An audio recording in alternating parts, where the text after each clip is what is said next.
Delta G and EMF of cell.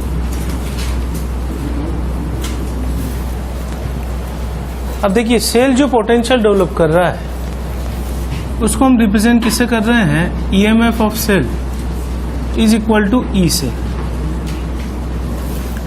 और किसी भी रिएक्शन के लिए जो गिब्स एनर्जी चेंज होता है, Gibbs energy change it is represented by delta G. अब जो थर्मोडायनामिक्स में डेल्टा जी फंक्शन आया है, Gibbs energy change, delta G is introduce to check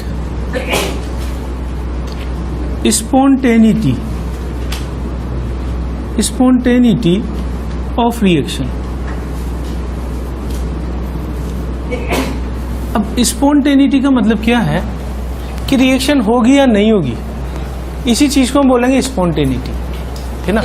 यानी रिएक्शन जो है, अगर मान लो मैं बोलता हूं किसी रिएक्शन को कि रिएक्शन इज स्पॉन्टेनियस, इसका मतलब it takes place without any external force, it takes place without any external force. यानी अपने आप रिएक्शन हो रही है तो हम उसको बोलेंगे कि इट इज स्पॉन्टेनियस रिएक्शन। ठीक, जैसे कि ऊपर से पानी नीचे गिरता है अपने आप स्पॉन्टेनियस, लेकिन पानी नीचे से ऊपर नहीं जाता है तो दैट इज नॉन स्पॉन्टेनियस। ठीक, तो जो अपने आप नहीं हो वो नॉन स्पॉन्टेनियस। यानी कि नॉन स्पॉन्टेनियस की डेफिनेशन में क्या लिखेंगे हम कि नॉन स्पॉन्टेनियस रिएक्शन हम किसको बोलेंगे कि when reaction takes place, when reaction takes place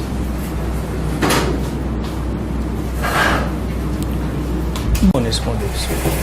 अगर रिएक्शन हो रही है तो स्पॉन्टेनियस बोलेंगे, नहीं हो रही है तो नॉन स्पॉन्टेनियस बोलेंगे। और नहीं होने का मतलब ये नहीं है कि वो होगी नहीं एट ऑल, उसका मतलब है कि कोई एक्सटर्नल फोर्स लगाए तो रिएक्शन हो सकती है। अब इनमें डिफरेंस करने के लिए हमने जो फंक्शन इंट्रोड्यूस किया है थर्मोडायनामिक्स में, वो delta G Gibbs energy change. अब गिब्स एनर्जी चेंज हमें ये बोलता है कि अगर किसी रिएक्शन के दौरान डेल्टा जी की वैल्यू नेगेटिव हुई, नेगेटिव का मतलब गिब्स एनर्जी डिक्रीजिंग, अगर गिब्स एनर्जी कम होगी तो हमेशा रिएक्शन किस डायरेक्शन में जाती है, जब एनर्जी डिक्रीज होती है। ऐसे याद रखो, एनर्जी अगर डिक्रीज हो रही है तो रिएक्शन हो रही है। तो इस वाले केस में मैं बोलूंगा द रिएक्शन इज स्पॉन्टेनियस। ठीक, और अगर किसी रिएक्शन में डेल्टा जी की वैल्यू पॉजिटिव है, ठीक है, तो जी की वैल्यू बढ़ रही है तो रिएक्शन हम बोलेंगे कि नॉन स्पॉन्टेनियस रिएक्शन। और अगर किसी रिएक्शन में डेल्टा जी 0 आ गया तो हम बोलेंगे देयर इज इक्विलिब्रियम। ये केमिकल इक्विलिब्रियम में भी आता है ये वाला point, delta G is equal to 0। ठीक है, तो किसी भी रिएक्शन का होना है नहीं होना दैट मीन्स स्पॉन्टेनिटी, और स्पॉन्टेनिटी चेक करने के लिए जो फंक्शन है वो है delta G, Gibbs energy change. अगर रिएक्शन हो रही है तो इसका मतलब स्पॉन्टेनियस है और गिब्स एनर्जी डिक्रीज करती जाएगी, और डिक्रीज करेगी तो चेंज फंक्शन का नेगेटिव, और इंक्रीज करेगी तो पॉजिटिव। ठीक है ना। अब इसको हमने EMF ऑफ सेल के साथ जोड़ा हुआ, कैसे वो देखो, नोट कर लो फटाफट। We can check spontaneity by the help of Gibbs energy change delta G. अब डेल्टा जी का जो रिलेशन होता है वो होता है -NF सेल। ये फार्मूला मतलब इसका डेरिवेशन नहीं है अपने सिलेबस में, मतलब ये सीधा ही फार्मूला में याद रखना है। जो यहाँ पे N आ रहा है, N is equal to number of electrons involved in reaction. आपको याद हो तो हमने जो क्वेश्चन किया था लास्ट क्लास में, उसमें N डिफाइन किया था मैंने रिएक्शन। जो इलेक्ट्रॉन हम रिडॉक्स लाते समय काट रहे हैं, कैंसिल कर रहे हैं, उसी को हम N का नंबर दे रहे हैं। ठीक है, वो यहाँ काम आएगा। ई सेल हो गया सेल का पोटेंशियल, जितना पोटेंशियल ये डेवलप कर रहा है, जो वोल्ट मीटर रीडिंग दिखा रहा है वही ई है। और एफ यहां पर जो लिखा है मैंने, F is called as Faraday. ठीक है, एक फेराडे की वैल्यू होती है 96500 कूलाम। ये चार्ज की यूनिट है एक तरह से, ठीक है ना। और चार्ज की यूनिट कैसे आई है कि charge on 1 electron, charge on 1 mole electron is given as 1 Faraday. मतलब क्या किया कि जैसे अपन 12 को दर्जन बोल देते हैं, ऐसे कैसे हमने क्या किया कि एक ही मोल इलेक्ट्रॉन पे जितना चार्ज होता है उस पूरे चार्ज को यूनिट वाइज हमने क्या बोल दिया है 1 फेराडे। अब 1 मोल इलेक्ट्रॉन पे चार्ज कितना होता है, 1 मोल इलेक्ट्रॉन मतलब कितने इलेक्ट्रॉन पड़े हुए हैं 6.023 into 10 to the power 23 electron से। और इन पे चार्ज अगर मैं देखूंगा तो इन पे चार्ज आएगा कितने इलेक्ट्रॉन है 6.023 10 to the power 23 into charge on 1 electron 1.602 10 to the power -19 coulomb. अगर आप एवोगाड्रो नंबर को एक इलेक्ट्रॉन के चार्ज से मल्टीप्लाई करोगे, ये तो हो गया इलेक्ट्रॉन की संख्या और ये हो गया चार्ज ऑन 1 इलेक्ट्रॉन, दोनों को मल्टीप्लाई कर दें अगर हम तो ये नंबर आता है 96500 कूलम, ठीक है। और कूलम अगर आ गया ये तो इसी नंबर को हमने क्या नाम दे दिया है 1F। 1F का मतलब 1 फेराडे। तो एक्चुअल में 1 फेराडे क्या है, it is unit of charge. और कितने चार्ज को 1 फेराडे माना है हमने माना है 96500 कूलम को 1 फेराडे हमने माना हुआ है, ठीक। एग्जाम्पल मैंने ले लिया एक, यहां से एक छोटा सा क्वेश्चन ही बना सकते हम कि ऐसे A+2 इलेक्ट्रॉन है, ठीक है। अगर मान लो इसके लिए E की वैल्यू है 2 वोल्ट और हमसे पूछ लिया कि कैलकुलेट गिब्स एनर्जी चेंज, इसको, ठीक है ना। तो अगर मैं यहाँ NF देखूं तो N रिएक्शन से आपको क्या दिख जाएगा, इसके लिए ये आ जाएगा 2। F की वैल्यू कितनी हो जाएगी 96500 कूलम और E मैंने कितना रख दिया 2 वोल्ट। ये चीज हो जाएगी -2 into 96500 into 2 coulomb into volt. और कूलम इंटू वोल्ट को आप क्या लिख सकते हो, इसको जूल लिख सकते हैं अपन, एनर्जी की यूनिट। तो ये -2 इंटू 96500 इंटू 2 और इसकी यूनिट आ जाएगी जूल।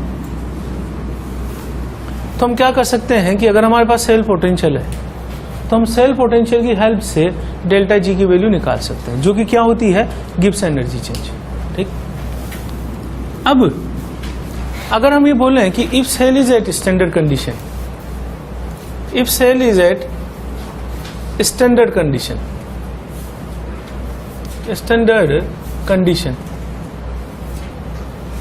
तो फिर हम ये लिखेंगे कि delta G naught is equal to, यहां साइन में क्या आ जाएगा नॉट,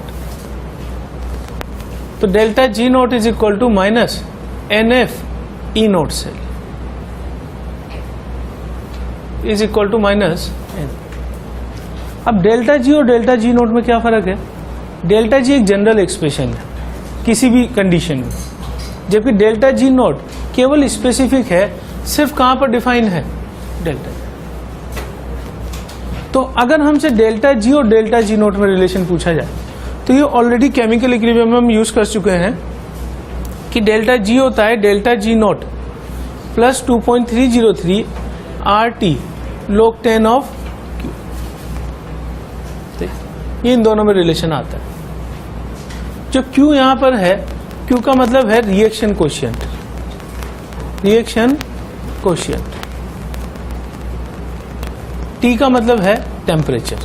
तो ये इनका आपस में रिलेशन, ठीक। इसका हम आगे यूज करेंगे इस वाले रिलेशन का, ठीक है। तो अब डेल्टा जी हमें पता लग गया कि गिब्स एनर्जी चेंज है और ई सेल पोटेंशियल है। अब इन दोनों की प्रॉपर्टी जो है उनको हम अलग अलग स्टडी कर रहे हैं, ठीक। Properties of delta G.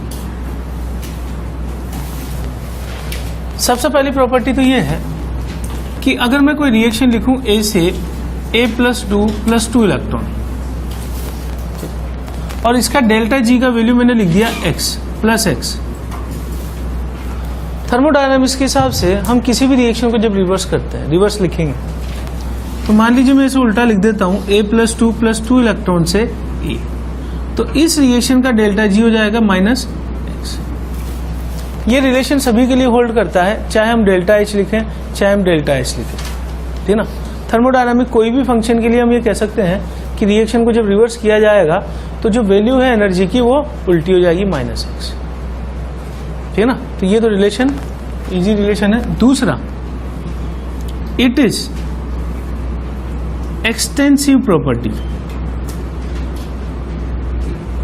Extensive property, इसका मतलब ये है, एक्सटेंसिव प्रॉपर्टी का मतलब कि it depends on mass. It depends on मास, या फिर ये बोल सकते हैं मोल। अब इस लाइन का मतलब ये है कि जैसे सपोज ए से दे दिया मुझे A+2, ठीक है, +2 इलेक्ट्रॉन, और इसका डेल्टा जी का वैल्यू मैंने बोला +x। अगर मैं इसको 2 से मल्टीप्लाई कर दूं तो ये भी 2 से मल्टीप्लाई हो जाएगा, 3 से कर दूं तो ये भी 3 से हो जाएगा, और n से मल्टीप्लाई कर दूं, Na से Na+2 प्लस 2n इलेक्ट्रॉन, और डेल्टा जी हो जाएगा +x into n plus nx। तो प्रॉपर्टीज को 2 कैटेगरी में बांटा है, एक प्रॉपर्टी इंटेंसिव, एक एक्सटेंसिव। एक्सटेंसिव का मतलब जो मास पे डिपेंड करेगी, इंटेंसिव जो मास पे डिपेंड नहीं करेगी। एक्सटेंसिव में अगर मैं n से मल्टीप्लाई कर दूंगा रिएक्शन को तो वैल्यू एनर्जी की भी n से मल्टीप्लाई हो जाएगी, लेकिन इंटेंसिव में अगर मैं n से मल्टीप्लाई करूंगा तो कोई फर्क नहीं पड़ने वाला है। ये हम आगे E के बारे में पढ़ेंगे। तो डेल्टा जी के बारे में पढ़ रहे हैं कि रिएक्शन रिवर्स किया तो साइन नेगेटिव आ जाएगा, और मैंने n से मल्टीप्लाई किया तो आगे जो है n फैक्टर से एनर्जी मल्टीप्लाई हो जाएगी। Is an additive property. Additive property का मतलब ये है, एडिटिव प्रॉपर्टी इसका मतलब ये है कि जैसे मान लो एग्जाम्पल मुझे दे दिया कि A से A++ इलेक्ट्रॉन, इसका डेल्टा G है x+x।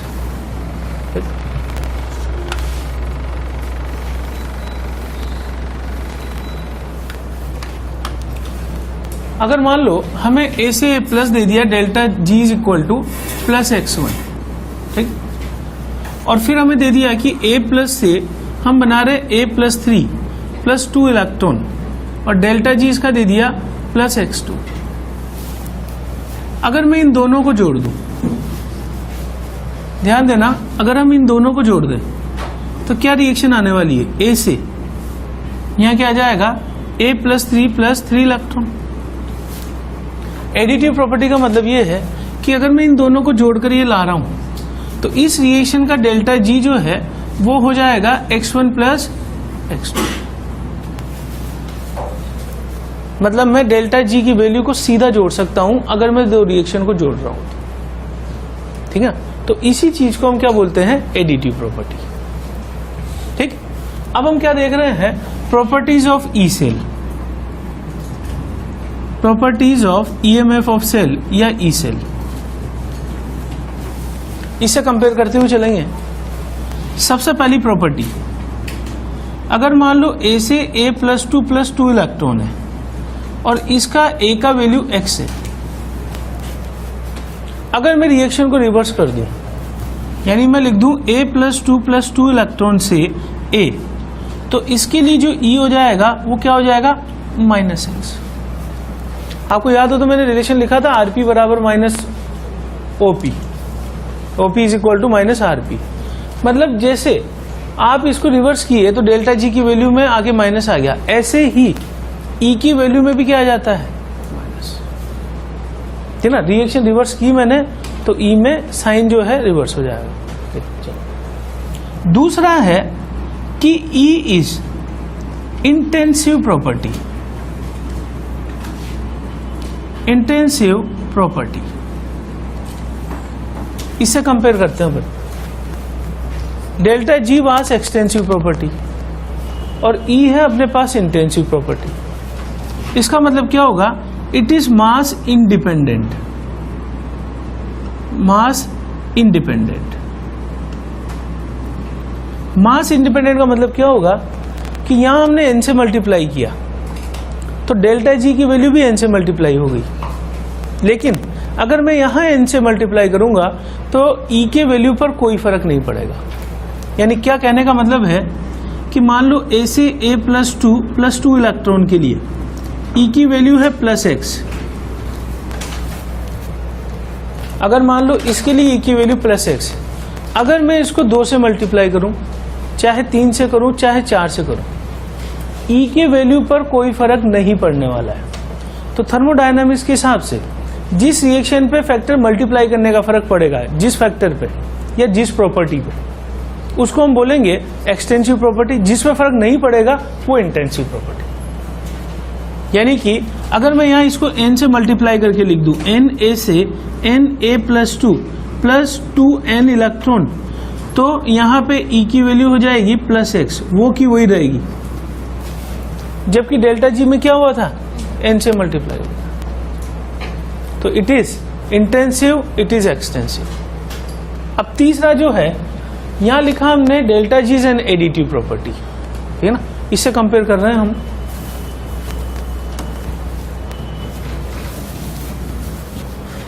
तो तीसरा जो इसका पॉइंट है वो है कि E is non additive property.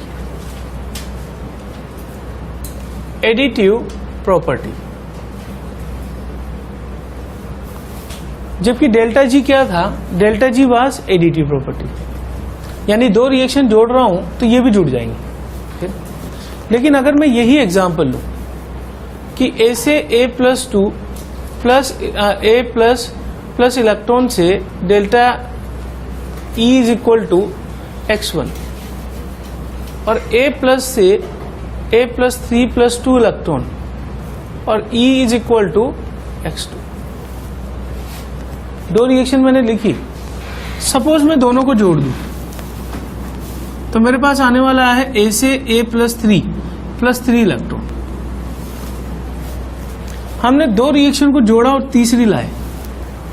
अगर डेल्टा जी होता तो जुड़ जाता, लेकिन E के केस में इसका E निकालना है तो it is not equal to x1 plus x2। यानी आप E को सीधा नहीं जोड़ोगे because E is non additive property. ठीक, तो अब इस पर क्वेश्चन कर रहे हैं कि इस चीज का कैसे यूज करना है। कि A++ इलेक्ट्रॉन, इसके लिए E1 की वैल्यू हमने लिखी 2 वोल्ट। ठीक, और उसके बाद दूसरी रिएक्शन है A+ से A+3+2 इलेक्ट्रॉन और यहां इसके लिए पोटेंशियल लिख दिया 3 वोल्ट। हमसे पूछ लिया कि calculate potential for A+3+3 electron से E3 हमें निकालना है। अब यहां पे ऐसा है कि अगर मैं रिएक्शन इसे नाम दे दूं फर्स्ट, ये सेकंड और ये थर्ड, तो आप रिलेशन यहां से देख सकते हो कि 3 इज इक्वल टू 1+2। अब अगर 1+2 है, अगर यहां डेल्टा जी होता तो उसको तो मैं सीधा जोड़ सकता था, लेकिन मान लीजिए किसी बच्चे ने ये कर दिया कि E3 is equal to E1 plus E2, तो उसका आंसर आने वाला है 5 वोल्ट, जो कि रॉन्ग होगा। ठीक, ये रॉन्ग क्यों है? क्योंकि हम ऑलरेडी इसके लिए बोल चुके हैं कि E is non additive property, सीधा नहीं जोड़ा जा सकता है। तो फिर इस केस में ये आंसर मुझे लाना है, तो कैसे सोल्व करेंगे? तो सबसे पहले जो है, इस रिएक्शन के लिए A से A++ electron, delta G1 is equal to मैं लिख दूं -NfE1। N की वैल्यू क्या लूं मैं यहां पर? यहां जो दिखाई दे रहा है ये N की वैल्यू है 1। सही है। इसके बाद A से A+3+2 इलेक्ट्रॉन, इसके लिए डेल्टा G2 नाम दे दूं। डेल्टा G2 की वैल्यू क्या होगी? -NfE2। N की वैल्यू क्या लूं यहां? जो यहां दिखाई दे रहा है 2। E2 ऐसे रहने देता हूं मैं अभी। ठीक, और उसके बाद दोनों को जोड़कर मैं रिएक्शन कौन सी ला रहा हूं कि A से A+3+3 इलेक्ट्रॉन, इसका डेल्टा G3 क्या होगा, is equal to minus NF E3। n की वैल्यू क्या लूं, 3, तो n इज। अब आप यहां से देख सकते हो कि इन दोनों को जोड़कर मैं ये लाया हूं, तो रिलेशन मैंने लिखा कि E3 इज इक्वल टू 1+2 कर रहे हैं अपन, लेकिन मैंने 3 इज इक्वल टू 1+2, E को मैं सीधा नहीं रख रहा हूं, E3 is equal to E1 plus E2, वो तो गलत हो गया था, ठीक है, because it was non additive property. लेकिन मैं डेल्टा G को तो जोड़ सकता हूं, क्योंकि डेल्टा G कौन सी प्रॉपर्टी है, एडिटिव। तो मैं इसकी जगह लिख दूं डेल्टा G3 बराबर delta G1 plus delta G2। अब मुझे क्या करना है, ये प्रॉपर्टी यहां रख दूं मैं, ठीक है, यानी यहां आ जाएगा डेल्टा G3, ये हो जाएगा 3E3, F को कैंसिल आउट कर दिया मैंने। जब आप ये वैल्यू रखोगे तो माइनस माइनस कैंसिल आउट हो जाएगा, और F सब जगह कॉमन है, F कैंसिल आउट कर। रिजल्ट सीधा लिख रहा हूं 3E3 बराबर 1 into E1 plus 2 into E2। अब वैल्यू रख दें अपन, E3 इज इक्वल टू, यह आ जाएगा 1 इंटू 2 प्लस 2 इंटू 3 अपॉन 3, यह आंसर आ गया 8/3 वोल्ट। तो ये चीज एक बार और समझ लीजिए कि दो रिएक्शन लाकर इन दोनों से मैं ये लाना चाह रहा हूं, तो मैं इन दोनों के सीधे E को नहीं जोड़ सकता, because E is non additive property. तब मुझे क्या करना पड़ेगा, हर E के कोरेस्पॉन्डिंग क्या निकालना पड़ेगा, डेल्टा G। और अगर मैं इन दोनों को जोड़कर ये ला रहा हूं तो डेल्टा G को भी मैं जोड़ के लिख सकता हूं 1+2 इज इक्वल टू 3, और फिर यहां मैं रखकर F को कैंसिल आउट करूंगा और फिर यहां से सोल्व करके E3 निकालूंगा 8/3। तो कंक्लूजन ये है कि हम इस चीज को जो है सीधा जोड़ नहीं सकते। लेकिन अब बच्चे के दिमाग में ये आता है कि इससे पहले जो मैंने सेल लिखा था उसमें तो मैंने सीधा जोड़ दिया था, ठीक है, तो वो चीज में डील करता हूं यहाँ पे कैसे। बच्चे के दिमाग में ये क्वेश्चन आएगा कि जैसे जिंक से Zn+2 लिखा मैंने, +2 इलेक्ट्रॉन, इसके लिए यहां लिख दिया मैंने E1, E is equal to OP, oxidation potential. उसके बाद रिएक्शन ला रहा हूं, तो नेट सेल रिएक्शन क्या होगी जोड़ने के बाद, जिंक प्लस कॉपर प्लस 2 से Zn+2 प्लस कॉपर। अब हमने इससे पहले जो प्रैक्टिस में किया था वो हमने किया था कि इसके लिए E हमने सीधा जोड़ दिया था। अब E हमने सीधा क्यों जोड़ दिया, उसका कारण समझना, यहाँ N की वैल्यू 2, यहाँ N की वैल्यू 2। इस रिएक्शन के लिए अगर मैं N डिफाइन करूं तो यहाँ तो इलेक्ट्रॉन नहीं दिखाई दे रहा है, लेकिन हम इन दोनों को जोड़कर ये ला रहे हैं। उस वक्त जो हमने इलेक्ट्रॉन काटे हैं वो कितने इलेक्ट्रॉन काट रहे हैं, तो जितने इलेक्ट्रॉन काटते हैं इन दोनों को जोड़कर ये लाते समय वही नंबर इसका N कहलाता है, इसका N भी क्या हो जाएगा। अब आप ये देखो कि तीनों के लिए N की वैल्यू सेम है, तो ये N फैक्टर तो कैंसिल आउट हो जाएगा ना। अगर मान लो मुझे इसके लिए E सेल लाना हो तो E सेल लाने के लिए मैं जब यहां पे करूंगा डेल्टा G वाले मेथड से, तो डेल्टा G वाले मेथड से -2F E cell is equal to -2F OP plus -2F RP। तो F से F कैंसिल आउट हो गया, 2 से 2 हो गया, ठीक है ना। तो मैं सीधा ही जो है क्या लिख सकता हूं, E cell is equal to OP plus R। तो ये बच्चे के दिमाग में क्वेश्चन आता है हमेशा कि जब हम बोल रहे हैं कि E को सीधा नहीं जोड़ सकते, लेकिन सेल में कैसे जोड़ देते हैं। सेल का मतलब क्या बोल रहा हूं मैं, रिडॉक्स रिएक्शन। तो जब अपन हाफ रिएक्शंस को जोड़कर पूरी रिएक्शन ला रहे हैं तो हम इन दोनों को जोड़कर लिख रहे हैं सीधा डायरेक्ट। उसका कारण यहां से है कि N की वैल्यू सभी के लिए सेम है, तो सेम वैल्यू रखोगे तो कट जाएगा। तो अब इन दोनों केसेस में क्या अंतर है, अगर आप दो हाफ रिएक्शन से तीसरी हाफ रिएक्शन ला रहे हो, अगर आप दो हाफ रिएक्शन से तीसरी हाफ रिएक्शन ला रहे हो तो आप जो है इसी तरीके से सोल्व करोगे डेल्टा G वाले मेथड से। लेकिन अगर आप ऑक्सीडेशन हाफ रिएक्शन और रिडक्शन हाफ रिएक्शन को जोड़कर रिडॉक्स लेके आ रहे हो तो उस वक्त आप इन दोनों को सीधा जोड़ के लिख सकते हो, यानी कि यहां N कैंसिल आउट हो जाए।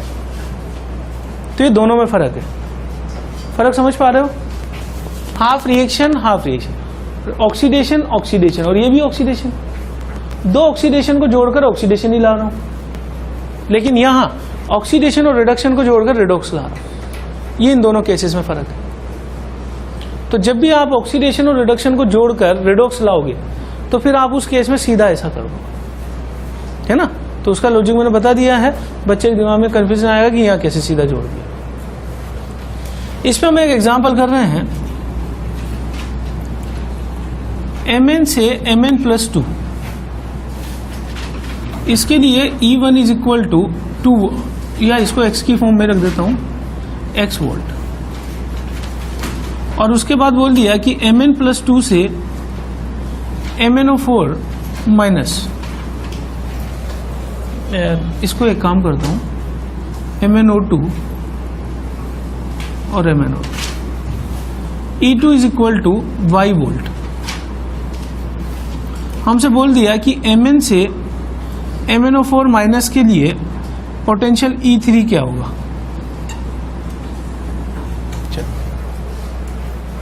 अब इस केस में मैं इन दोनों को जोड़कर ही ला रहा हूं, ये तो दिखाई दे रहा होगा आपको, लेकिन क्या मैं इन दोनों को जोड़ दूं x+y? नहीं जोड़ सकते, ठीक है ना। तो अब हमें कौन से मेथड से सोल्व करना पड़ेगा, डेल्टा जी वाले में। लेकिन डेल्टा जी निकालने के लिए मेरे पास n होना चाहिए, नंबर ऑफ इलेक्ट्रॉन। यहां पे इलेक्ट्रॉन नहीं दिखाई दे रहा, ठीक है। तो हम क्या करेंगे, इनको अलग अलग बैलेंस करेंगे। जब आप इनकी बैलेंसिंग करोगे अलग अलग, तो उससे मुझे नंबर ऑफ इलेक्ट्रॉन पता लग जाएगा, ठीक है ना। तो ये चीज हम करते हैं। तो इस तरह का कोई क्वेश्चन आता है जिसमें आपको इलेक्ट्रॉन्स नहीं दिखाई दे रहे, ठीक है ना। तो एक ट्रिक तो ये है कि आप इसमें वैलेंसी फैक्टर निकाल के भी कर सकते हो, ठीक है। लेकिन वैलेंसी फैक्टर वाले मेथड से गलती होने के चांसेस है, ठीक है ना। तो इसलिए अपन उस पर नहीं जा रहे हैं, ठीक है ना। वैसे वैलेंसी फैक्टर में बताऊं तो 0 से कहां जा रहा है, +4, तो चेंज कितने का है, 4 का, ठीक है ना। तो इलेक्ट्रॉन भी 4 ही आने वाले हैं, ठीक है ना। लेकिन हम उस फैक्टर से, मतलब वैलेंसी फैक्टर वाले मेथड से नहीं करने वाले, ठीक। तो हम क्या करेंगे, अलग अलग इनको बैलेंस करना चालू करें। Mn से मैं बना रहा हूं MnO2, ऑक्सीजन बैलेंस करने के लिए इस साइड 2H2O, इस साइड 4H+, और जोड़ूं तो 4 इलेक्ट्रॉन, ये n की वैल्यू आ गई, ठीक। तो इसके लिए डेल्टा G1 बराबर क्या हो जाएगा, -NF, और यहां क्या आ जाएगा, E1। डेल्टा G1 बोल दिया। E1 की वैल्यू क्या है, x, ठीक। दूसरी रिएक्शन क्या है, MnO2 से मैं बना रहा हूं MnO4 माइनस। मैं किसको बैलेंस करूं, ऑक्सीजन को। इधर 2 ऑक्सीजन, इधर 4 ऑक्सीजन। इस साइड क्या जोड़ दूं, 2H2, ऑक्सीजन बैलेंस हो गया। इस साइड क्या जोड़ दूं, 4H+, हाइड्रोजन बैलेंस हो गया। अब मुझे चार्ज बैलेंस करना है, 0 0, -1 +4 मिला के +3, 0 और +3 में अंतर 3 का है, तो मैं इसी साइड क्या जोड़ दूं, n की वैल्यू क्या हो गई, 3। तो डेल्टा G2 बराबर क्या हो गया, -NF × E2। अब ये दोनों लिखने के बाद मुझे इनसे कौन सी रिएक्शन लानी है, देख लो आप ध्यान से। ये वाला कर चुके हैं बैलेंस, ये वाला कर चुके हैं, और इनसे मुझे लाना है ये वाला। तो जो रिएक्शन लानी है वो मैंने लिखी Mn से MnO4 माइनस, ऑक्सीजन 4, इस साइड क्या जोड़ू, 4H2O, ऑक्सीजन बैलेंस हो गया। हाइड्रोजन 8 है, यहाँ ऐड H+। अब चार्ज की बारी आई, 0 0, -1 +8 +7, 7 और 0 में डिफरेंस 7 का है, तो इसी साइड में क्या जोड़ दूं, 7 इलेक्ट्रॉन। अब आप देख सकते हो oxidation oxidation oxidation, 2 half reaction को जोड़ के तीसरी हाफ रिएक्शन ला रहे हैं, ना कि रिडॉक्स ला रहे हैं। रिडॉक्स लाते तो इलेक्ट्रॉन कैंसिल आउट हो जाते। तो यहां पर n की वैल्यू कितनी हो गई, तो इसका डेल्टा G3 कितना हो गया, इज इक्वल टू -7FE3। अब आप यहां से देख सकते हो, इसको मैंने A नाम दे दिया, ये B और ये C। हम यहां से कह सकते हैं कि C is equal to sum of A plus B। पर मैं सीधा E को तो नहीं जोड़ सकता था, लेकिन मैं डेल्टा G को तो जोड़ सकता हूं, एडिटिव प्रॉपर्टी। अगर ये तीनों वैल्यू में रख दूं यहां पर, तो -7FE3 बराबर -4FE1 -3FE2। माइनस से माइनस कैंसिल आउट हुआ, F से F, तो 7E3 बराबर 4X प्लस 3Y। ये रिलेशन आ गया मेरे पास, ठीक है, ये आंसर आ गया अपना 4X plus 3Y divide by 7 is equal to E। अगर मैं यहीं पर X प्लस Y को जोड़ देता सीधा तो गलत आंसर आने वाला। अब जिस ट्रिक की मैं बात कर रहा हूं वो ट्रिक अपन सीधा ही क्या कर सकते हैं, लेकिन वैसा करना नहीं है एग्जाम में, क्योंकि गलती होने के चांसेस है, ठीक है ना, इसलिए मैंने तरीका ही पूरा लिखा है। यहां पर कितना हुआ वैलेंसी फैक्टर 4 या 3 या 7, दोनों को जोड़ के मैं ला रहा हूं। सीधा क्या करें, 7E3 is equal to 4E1 plus 3E2, ठीक है ना। तो एक ही स्टेप में कर सकते थे, लेकिन हम उसको अवॉइड कर रहे हैं, है ना, क्योंकि देखिए वैलेंसी फैक्टर अगर मान लो 2 से मल्टीप्लाई करना पड़ा तो फिर गलती हो जाएगी। ये सिंपल एग्जांपल था, इसलिए वो चीज वैलिड हो गई है। तो आप तो इसी तरीके से करोगे, बैलेंस करके और n की वैल्यू निकालोगे हर बारी और उसको डेल्टा जी में रखोगे e के साथ, -NFE -NFE, है ना, और जोड़कर फिर हमें आगे सोल्व करना। ठीक, एक स्पॉन्टेनिटी की हमने बात की थी। Spontaneity can be checked by delta G, not bye delta G not. तो इक्विलिब्रियम इससे चेक नहीं कर सकते डेल्टा जी नॉट से कभी भी, लेकिन हमें कहेंगे कि if cell is at standard condition, अगर मैंने सेल को स्टैंडर्ड कंडीशन पे रख दिया, स्टैंडर्ड कंडीशन का मतलब क्या है, 1 बार 25 डिग्री सेंटीग्रेड 1 मोलर। अगर स्टैंडर्ड कंडीशन पे रख दिया तो delta G becomes delta G naught. Then we can check by delta G naught also. तो ध्यान देना है मैं क्या बोल रहा हूं कि अगर मुझे स्पॉन्टेनिटी चेक करनी है तो सिर्फ किससे चेक करेंगे, डेल्टा जी से, डेल्टा जी नोट से कभी चेक नहीं करेंगे। लेकिन अगर उसने बोल दिया है कि सेल स्टैंडर्ड कंडीशन पे रखा हुआ है, तो उसका मतलब ये है कि ये वैल्यू इसके बराबर होने वाली, और जब ये इसके बराबर है तब तो मैं इसको देख कर भी चेक कर सकता हूं, क्योंकि अल्टीमेटली ये किसके बराबर हो रही है, डेल्टा जी। तो इस पे क्वेश्चन कैसे होगा, एग्जाम्पल मान लो मुझे बोल दिया कि a प्लस b प्लस 2 से a plus 2 plus b,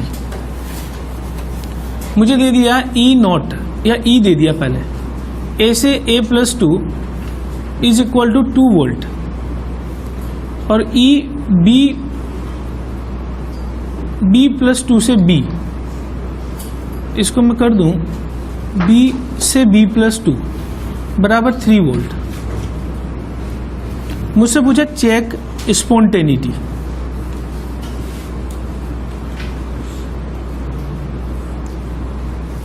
check spontaneity. अब स्पॉन्टेनिटी चेक करने के लिए डायरेक्ट मैं तरीका बता रहा हूं। मेरे पास 3 रिलेशन है। 3 रिलेशन कौन सा है कि delta G is equal to, अगर नेगेटिव आता है तो ई की वैल्यू क्या आएगी, पॉजिटिव। ये कैसे लिखा मैंने, delta G is equal to -NFE, तो दोनों में रिलेशन क्या होगा, अपोजिट। अगर ये नेगेटिव है तो ये क्या होना चाहिए, पॉजिटिव। तब रिएक्शन कौन सी है, स्पॉन्टेनियस। अगर मेरे पास डेल्टा जी पॉजिटिव है तो ई की वैल्यू क्या होनी चाहिए, नेगेटिव। रिएक्शन कौन सी है, नॉन स्पॉन्टेनियस। और अगर मेरे पास डेल्टा जी 0 है तो ई की वैल्यू भी क्या आएगी, 0, और 0 के केस में हम बोलेंगे इक्विलिब्रियम। अगर इक्विलिब्रियम आ गया है इसका मतलब सेल कोई करंट प्रोड्यूस नहीं करने वाला है, जितने इलेक्ट्रॉन इधर जा रहे हैं उतने ही इलेक्ट्रॉन इधर आ रहे होंगे। यानी उस केस में जब आप E0 लिख रहे हो तो पोटेंशियल जीरो हो गया ना सेल का, और सेल का पोटेंशियल जीरो होने का मतलब सेल वहां पे करंट प्रोड्यूस नहीं कर रहा है। तो सेल काम करना कब बंद करेगा? जब कंडीशन कौन सी आ जाएगी? डेल्टा जी जीरो, यानी E is equal to zero. ठीक। अब मुझसे क्या पूछा गया है कि स्पॉन्टेनिटी चेक कीजिए। अब स्पॉन्टेनिटी दो चीजों से चेक कर सकता हूं। किस किस से? या तो मैं ये निकालूं या फिर मैं किससे देख लूं? इस वाली से। सिंपल सी बात है, सेल से करंट मिल रहा है, E पॉजिटिव होगा, ठीक है ना। और सेल की रिएक्शन से E नेगेटिव आ जाए तो इसका मतलब करंट नहीं मिल रहा है, तो रिएक्शन किस में आ जाएगी? Non spontaneous. आप तो सिर्फ एक ही पॉइंट ध्यान रखोगे, E पॉजिटिव होगा तो स्पॉन्टेनियस, खत्म। अगर नेगेटिव आ गया तो नॉन स्पॉन्टेनियस, और अगर जीरो आ गया तो फिर हम क्या आंसर लिख देंगे? इक्विलिब्रियम। इधर आ जाते हैं। इसके लिए मैंने लास्ट क्लास में आपको E लिखना बता दिया है direct. E cell is equal to, मैं लिखूंगा E A से A+2 प्लस A से A+2 में गया और B+2 से B में गया, तो E B+2 से, बताइए इसकी वैल्यू क्या है? A से A+2 2 वोल्ट और B+2 से B -3 वोल्ट। इसका मतलब ये क्या आ गया? -1 वोल्ट। अगर E का वैल्यू नेगेटिव है तो डेल्टा G का वैल्यू क्या होगा? पॉजिटिव। क्या कंक्लूजन निकाल सकते हो? Reaction is non spontaneous. यानी इसका मतलब ये हुआ कि रिएक्शन इस डायरेक्शन में नहीं चल सकती। अगर रिएक्शन एक डायरेक्शन में नहीं चल सकती तो डेफिनेटली उसकी रिवर्स डायरेक्शन में चल रही होगी। मतलब सेल में ये रिएक्शन नहीं हो सकती, लेकिन उल्टा कर दूं तब तो ये रिजल्ट उल्टे हो जाएंगे। अगर ये रिएक्शन नॉन स्पॉन्टेनियस है तो इसकी अपोजिट रिएक्शन क्या होगी? स्पॉन्टेनियस। क्योंकि एक रिएक्शन का डेल्टा जी नेगेटिव है इधर, तो अपोजिट में क्या हो जाएगा? पॉजिटिव, है ना। तो ये हर रिएक्शन के लिए वैलिड है। अगर रिएक्शन एक डायरेक्शन में स्पॉन्टेनियस है तो अपोजिट में नॉन स्पॉन्टेनियस होगी। अगर इधर नॉन स्पॉन्टेनियस है तो अपोजिट में स्पॉन्टेनियस होगी। यानी हम सिर्फ ये बात कर रहे हैं कि ये रिएक्शन इस डायरेक्शन में नहीं चल सकती। और क्यों नहीं चल सकती? क्योंकि इसमें E कितना आ रहा है? नेगेटिव, और डेल्टा G क्या आ रहा है? पॉजिटिव। मैं इन दोनों को देखकर क्या बोल सकता हूं? ये वाला केस बन गया। इसका मतलब रिएक्शन नहीं हो सकती, इसका मतलब रिएक्शन हो सकती। समझ गए बात को? तो अगर मुझे रिएक्शन की स्पॉन्टेनिटी चेक करनी है तो मुझे क्या निकालना पड़ेगा? E cell. E सेल अगर पॉजिटिव आ गया तो स्पॉन्टेनियस, नेगेटिव आ गया तो, ठीक है ना। या तो मैं E को देख के बता दूं या किसको देख के बता दूं? अब अगर मान लो इसी क्वेश्चन को मैं थोड़ा सा चेंज करूं, मैं यहां नोट लगा दूं और ये क्वेश्चन दे दूं ऐसा का ऐसा, तो क्या हम ये बता सकते हैं? नहीं बता सकते, ठीक है ना। अगर मैं यहां पे एक लाइन और लिख दूं, check spontaneity at standard condition, फिर बता सकता हूं। यानी ये लाइन लिखी है कि किससे बताएंगे? डेल्टा जी से या फिर E सेल से, ठीक है। लेकिन अगर स्टैंडर्ड कंडीशन दे दी है तब हम डेल्टा जी नोट से भी चेक कर सकते हैं। ये अपन अगला क्वेश्चन करेंगे, ये वाला नोट कर लें हैं कि अगर हम नोट लगा दें यहां पे और हमसे पूछा जाए कि चेक स्पॉन्टेनिटी, नहीं बता सकते, ठीक है। लेकिन अगर मैं यहां वर्ड लिख दूं कि at standard condition, standard condition, अगर ये लिखा हो तो बता सकते हैं। कैसे? कि E naught cell is equal to E naught, ये चेक कर लिया मैंने। अब स्टैंडर्ड कंडीशन पे मैं बोल दूंगा कि E naught is equal to E naught cell is equal to E cell. और अगर E सेल मुझे पता लग गया तो E सेल में बोल रहा हूं नेगेटिव, ठीक है। तो आप सीधा E से ही दिमाग में रखो। सेल से मिलने वाला E पॉजिटिव होगा तो रिएक्शन होगी, स्पॉन्टेनियस होगा, और E नेगेटिव आ जाएगा तो रिएक्शन कौन सी हो जाएगी? तो इनडायरेक्टली हम क्या कर रहे हैं, हम ई नोट सेल निकाल कर उससे ई सेल निकाल रहे हैं और फिर ई सेल देखकर चेक कर रहे हैं कि स्पॉन्टेनियस है या नॉन स्पॉन्टेनियस। समझिए बात हो? चलिए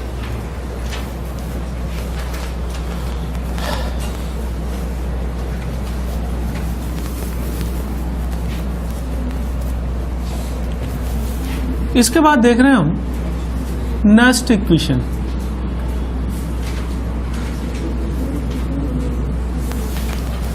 अब नेक्स्ट इक्वेशन का डेरिवेशन कैसे कर रहे हैं वो देख रहे हैं। इससे भी RT log 10 of Q, ये रिलेशन किस चीज को दिखा रहा है? ये any time delta G gives energy change, ये स्टैंडर्ड स्टेट पे gives energy change, R is a gas constant, T is a temperature and Q is reaction coefficient. हमने इसको क्या लिखा था अभी थोड़ी देर पहले, -NF E सेल, और इसको क्या लिखा था, -NF E नोट। सही है? डेल्टा जी जो -NF E आया है वो डेरिवेशन से नहीं आया है, वो प्रैक्टिकल एक्सपेरिमेंट से। जैसे अपन कई सारे फार्मूले जो लाते हैं, V = IR जो एक फार्मूला है, वो फार्मूला जैसे आया प्रैक्टिकली आया एक तरह से, उसका डेरिवेशन नहीं है। तो ऐसे ही जो है यहाँ पे ये वाला फार्मूला भी प्रैक्टिकल ऑब्जर्वेशन से आया। तो -NF E नोट और ये -NF E, मैं क्या लिख सकता हूं, E = E नोट -2.303 RT, यहां जाएगा NF और यहां जाएगा log 10 Q। ध्यान देना, ये कैसे किया मैंने, डिवाइड कर दूं मैं इसको -NF से, तो ये आ जाएगा E = E नोट, यहां पे माइनस आके नीचे डिवाइड में क्या आ जाएगा, ठीक। इसी इक्वेशन को अपन नेक्स्ट इक्वेशन बोलते हैं। लेकिन इसमें अपन क्या कर रहे हैं कि इफ टेम्परेचर 25 डिग्री सेंटीग्रेड और F = 96500, R की वैल्यू जो है हमने ले ली 8.314 जूल पर मोल केल्विन। अगर मैं ये तीनों वैल्यू रख दूं, अब देखो जेई के जो क्वेश्चन आते हैं उनमें हमेशा इलेक्ट्रोकेमिस्ट्री के क्वेश्चन के साथ टेम्परेचर दिया होता है 25 डिग्री सेंटीग्रेड। तो 25 डिग्री सेंटीग्रेड इसीलिए है ताकि मैं इसको सिंप्लीफाई करके रिजल्ट इसका क्या आएगा, E = E note -0.0591 upon N log 10 of Q। अब इस इक्वेशन को हम क्या बोल रहे हैं, नेक्स्ट इक्वेशन। जनरलाइज तो ये है, लेकिन अगर मैं टेम्परेचर 25 डिग्री सेंटीग्रेड ले लूं तो टेम्परेचर 25 डिग्री सेंटीग्रेड रखकर, F 96500 रखकर, R की वैल्यू 8.314 रखकर, हम इस पूरी वैल्यू को क्या बोल रहे हैं, 0.0। अब इस इक्वेशन का क्या यूज होगा वो समझ लो। E क्या है, सेल पोटेंशियल, E नोट क्या है, इन दोनों का रिलेशन ये इक्वेशन बताइए। अगर मेरे पास E नोट है तो मैं E निकाल सकता हूं, लेकिन मुझे दो चीजों की और जरूरत पड़ेगी। कौन कौन सी, एक तो N क्या है, number of electron involve in the reaction, और Q क्या है, रिएक्शन कोएफिशिएंट।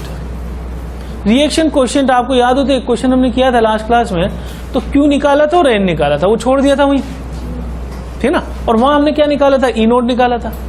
तो अब उसी क्वेश्चन को मैं आगे एक्सटेंड कर रहा हूं, और अब हम E नोट निकाल के उससे क्या निकालेंगे, E। एग्जाम्पल हम ले रहे हैं जो हमने लास्ट क्लास में लिया था, सेम वैसा एग्जाम्पल है। A से A+3, B+2 से B, ये 0.01 मोलर, ये 0.1 मोलर, ठीक। और हमें दे दिया E नोट, A से A+3 = 6 वोल्ट, और E नोट B से B+2 = 4 वोल्ट, या 3 ले लेता हूं इससे मैं। अब ये ध्यान से देखना, ये क्वेश्चन इलेक्ट्रोकेमिस्ट्री का सबसे इंपॉर्टेंट क्वेश्चन है एक तरह से, मतलब एक बहुत बड़ा सेक्शन ये कवर करता है ये क्वेश्चन। सबसे पहला पार्ट हमने लास्ट क्लास में कर लिया था, सेल रिएक्शन लिखी। तो बताइए सेल रिएक्शन क्या आई थी इसमें। पहले मैं रिएक्शन लिख दूं, थोड़ा सा फास्ट कर लेते हैं अपन इसको।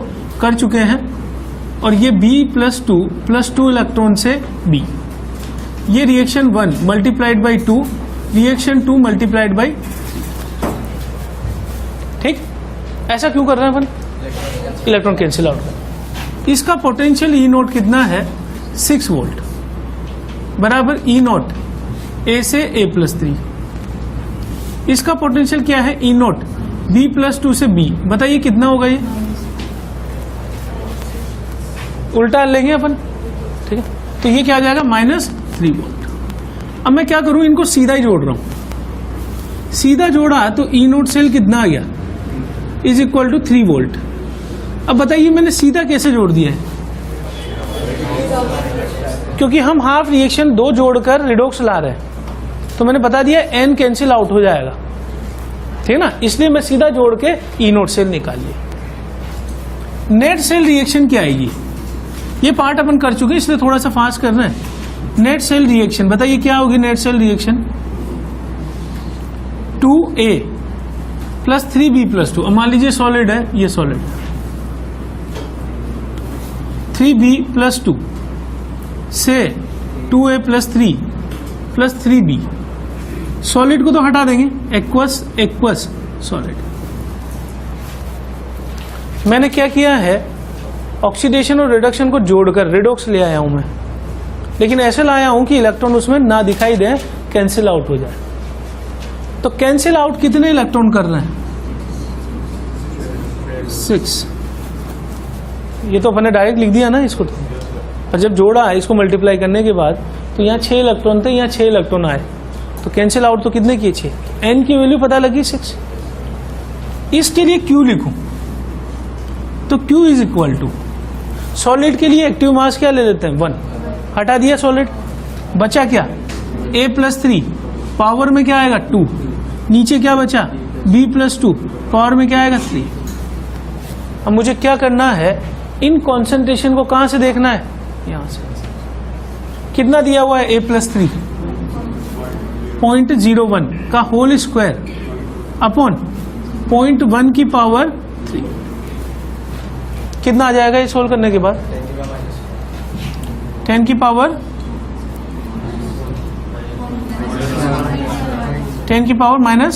1, ठीक।